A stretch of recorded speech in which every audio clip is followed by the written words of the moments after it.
تو اس لیے حضرت علی رضی اللہ تعالیٰ عنہ فاطمہ کے قبر پہ کھڑے ہو کے فرمایا تھا ذکرت ابا عروہ فبت کأننی برد العموم الماضیات وکیل لکل اجماع من خلیلین فرقۃ وکل الذی قبل الممات قلیل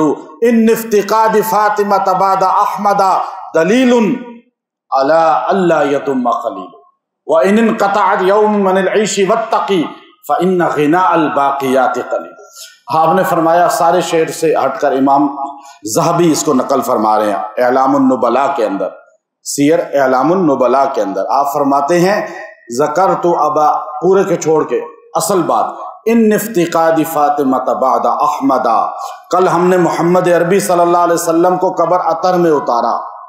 آج فاطمہ بھی ساتھ چھوڑ گئیں، دلیل علی اللہ یتم خلیل، یہ دلیل ہے کوئی کسی کے ساتھ ہمیشہ۔ تو مولانا قاسم منصور صاحب رحمہ اللہ تعالی ہمیں چھوڑ کے چلے گئے ہیں، لیکن دلیل ہے کہ محمد عربی کل دنیا سے پردہ فرما گئے، آج ان کی بیٹی جنت کی عورتوں کی شہزادی وہ بھی دنیا سے چلی گئی، تو آپ نے فرمایا کہ یہ دلیل ہے کہ کوئی ہمیشہ نہیں رہے گا۔